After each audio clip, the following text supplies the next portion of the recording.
পিছিৰ পৰা নিৰ্দলীয়ভাৱে যিটো নমিনেশ্যন আমি ফাইল কৰিছিলোঁ সেয়া আজি ইলেকশ্যন কমিশ্যন ৰিটাৰ্ণিং অফিচাৰৰ পৰা ৰিজেক্টেড বুলি ওলাই আহিছে।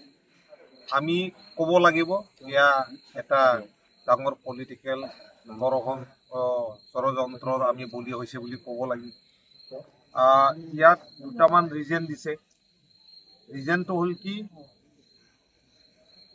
মই ইউনিভাৰ্চিটিত চাকৰি কৰোঁ আৰু ইয়াত ৰিজাইনেশ্যন দিয়া নাই বুলি। এতিয়া কথাটো হ'ল কি, মই বিগত 5 বছৰ ইউপিপিএল চৰকাৰত মই সন্মানীয় চিফ প্ৰমোদ বড়ো তেখেতৰ OSD হিচাপে আছিলোঁ আৰু ইলেকশ্যন পাৰ্পছৰ কাৰণে মই 8 তাৰিখ আগষ্টত OSDৰ পৰা ৰিলিজ ল'বলৈ তেখেতক মই প্ৰেয়াৰ পিটিশ্যন এটা এপ্লিকেশ্যন দিছিলোঁ। তেখেতে ইয়াৰ ওপৰত একো একশ্যন লোৱা নাই। একশ্যন নোলোৱাটো দেখি মই আকৌ 13 আগষ্ট 2025 তেখেতক আকৌ মই লেটাৰ ছাবমিশ্যন দিছোঁ হোৱাটছআপৰ জৰিয়তে। হাৰ্ড কপিত যিহেতু একশ্যন লোৱা নাই, ইয়াৰ কাৰণে মই হোৱাটছআপৰ জৰিয়তে তেখেতক আকৌ ছাবমিশ্যন কৰিলোঁ। তথাপিও তেখেতে একো একশ্যন লোৱা নাই।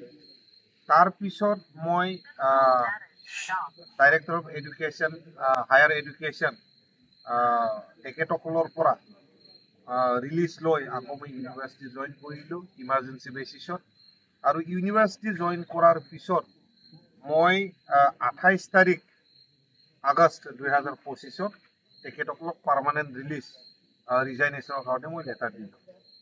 ইয়াৰ পিছত ৰিজাইনেশ্যন দিয়াৰ পিছত তেখেতসকলে ফাইলটো আধা চলোৱাৰ পিছত আপোনাৰ যিটো ফাইল, সেই ফাইলখন মিডিলত আকৌ ষ্টপ হৈ গ'ল। ষ্টপ হোৱাৰ পিছত মোক ছাজেশ্যন দিলে কি ৰিজাইনেশ্যন নালাগে, গুৱাহাটী ইউনিভাৰ্চিটিত এটা ক্লজ আছে, ইয়াৰ দ্বাৰাই এক্সট্ৰা অৰ্ডিনাৰী লিভ ইয়াৰ দ্বাৰাই ইলেকশ্যন খেলিব পাৰে বুলি।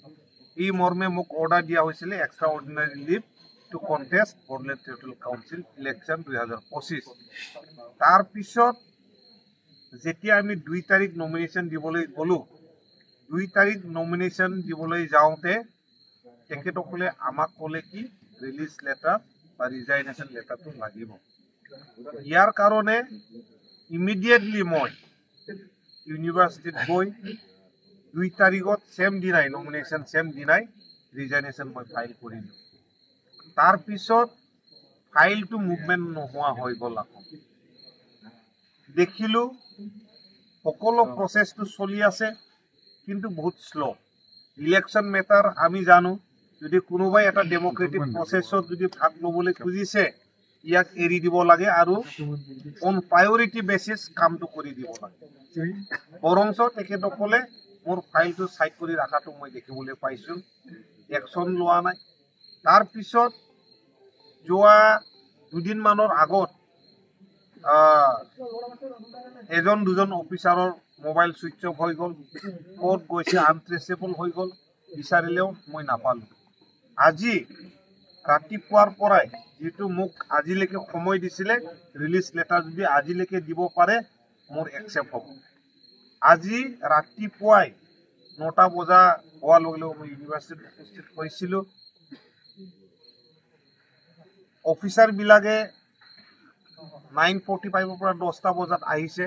মই চেম্বাৰত বহিছোঁ।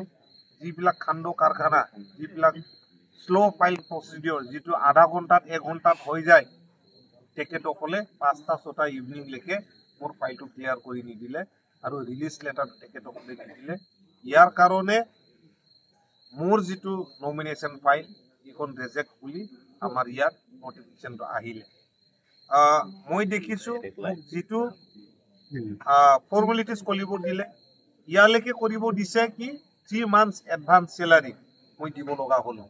3 months এডভান্স চেলাৰী 9,46,724 মই এই পইচাও পুৰা জমা কৰি দিছোঁ বড়োলেণ্ড ইউনিভাৰ্চিটি জেনেৰেল ফাণ্ডত। 3 মাহৰ চেলাৰী মই দিব লগা হৈছে। ইমান কৰাৰ পিছতেও তেখেতসকলে ঘূৰাই পাকাই মোৰ কামটো কৰি নিদিলে। এয়া মই ভাবো ডেমক্ৰেটিক এটা কাণ্ট্ৰি আৰু ডেমক্ৰেটিক কাণ্ট্ৰিত মই এজন ব্যক্তিভাৱে মই এজন পাৰ্টিচিপেণ্ট হ'বলৈ গৈছিলোঁ, কিন্তু ডেমক্ৰেচিক আজি মাৰ্ডাৰ কৰা বুলি আমি ক'ব লাগিব। কিয়নো আমি সমাজৰ কাৰণে কাম কৰিবলৈ ওলাই আহিছোঁ, সমাজৰ সেৱাৰ জৰিয়তে আমি পলিটিক্সত ওলাই আহিছোঁ, আৰু ইয়াক অপমান্য কৰা হৈছে। মই ধিক্কাৰ দিছোঁ, যাহাতে মই বা আমি যেনেকুৱা পলিটিকেলত আমি বলি হ'ব লগা হৈছোঁ, ষড়যন্ত্ৰত আমি ফচিব লগা হৈছে, এনেকুৱা যাতে কাৰো লগত নহয়। আৰু আপোনালোকৰ পৰা কিবা যদি সুধিব লগা আছে, এই কামবোৰ কোনে কৰি আছে? ৰেজিষ্টাৰ আৰু জইণ্ট ৰেজিষ্টাৰ আছে, তেখেতসকলে যথেষ্ট মোৰ যিটো ফাইল প্ৰচেছ শ্ল' কৰি দিছে। ইয়াৰ অঞ্চলত কোনোবা মানে ৰহস্যজনকভাৱে সোমাই আছে নেকি? আপুনি ভাবে নেকি ৰাজনীতিক ষড়যন্ত্ৰ যদি নাই, ইয়াত আপোনাৰ ফাইল কেতিয়াবাই ক্লিয়াৰ হৈ গ'লেহেঁতেন। আমি জানো বড়োলেণ্ড ইউনিভাৰ্চিটিত এটা ফাইল ইমান অফিচাৰত নুঘূৰে, ইমান ফৰ্মেলিটিজ নাথাকে, এটা দুটা অফিচাৰৰ পৰা ঘূৰাৰ পিছত এইটো এপ্ৰুভ হৈ যায়, আৰু এপ্ৰুভ হোৱাৰ পিছত যিকোনো একশ্যনটো হৈ যায়। কিন্তু মোৰ ক্ষেত্ৰত এইটো বেলেগ হৈছিলে। মই OSDৰ পৰাও ৰিলিজ পোৱা নাছিলোঁ, আৰু দিয়া নাছিলে, আৰু ইউনিভাৰ্চিটিৰ পৰাও ৰিলিজ দিয়াৰ কাৰণে বহুত দেৰি কৰি দিছিলে। কিন্তু ষ্টেট গভৰ্ণমেণ্টৰ পৰা যিটো প্ৰচেছ, এডুকেশ্যন মিনিষ্টাৰৰ পৰা যিটো প্ৰচেছ, মই 3 দিনতে যিমান মই ফৰ্মেলিটিজ ৰিলিজ কৰিব লগা আছিলে, এয়া কমপ্লিট হৈছিলে। আচ্ছা, আপোনাৰ এতিয়া পৰৱৰ্তী ৰাজনৈতিক স্থিতি কি হ'ব? স্থিতি আমাৰ জ্যেষ্ঠসকল আছে, আমাৰ লিডাৰবিলাক আছে, আমাৰ ছাপৰ্টাৰ আছে, তেখেতসকলৰ লগত ডিছকাছ কৰি আমি পৰৱৰ্তী যিটো পলিটিকেল পথ এইখন আমি বাছি ল'ম। মানে আজি কোনো সিদ্ধান্ত উপনীত হ'ব পৰা নাই? আজি সিদ্ধান্ত একো হোৱা নাই। আমি পৰৱৰ্তী সময়ত আমি ভালকৈ চিন্তা চৰ্চা কৰি আমি সিদ্ধান্ত ল'ম। যিহেতু চিৰাংদুৱাৰ সমষ্টিত দুটা ৰাজনৈতিক দলে মূলতঃ যুঁজ হ'ব, UPPL আৰু BPF, তাৰে মাজত আপুনি আছিলে এজন, কিন্তু যিহেতু আপোনাৰ মনোনয়ন পত্ৰ ইতিমধ্যে খাৰিজ কৰা হৈছে, তেনে ক্ষেত্ৰত আপোনাৰ স্থিতি বিকল্প কোনটো থাকিব, BPF নে কংগ্ৰেছ? BPF, কংগ্ৰেছ, UPPL বুলি নহয়, ব্যক্তি হিচাপত আমি খাম্পা বৰগোহাঞিক জিকি যোৱাটো বিচৰা নাই। কিয়নো আমি 14 চিৰাংদুৱাৰ বাকী হিচাপে খাম্পা বৰগোহাঞিৰ যিটো কাৰ্যকলাপ 17 ইয়াৰ্ছত আমি দেখিছোঁ, হেৰেছমেণ্ট কৰিছে। তেখেতসকলৰ কাৰ্য যিটো সময়, তেখেতসকলৰ শাসনৰ সময়তে কিমানজন মানুহ মাৰা হৈছিলে, কিমানজন মানুহ পিটা হৈছিলে, এইবিলাক আমি দেখিছোঁ। ইয়াৰ কাৰণে আকৌ খাম্পা বৰগোহাঞিক ইয়াৰ পৰা জিকি যোৱাটো আমি নিবিচাৰোঁ।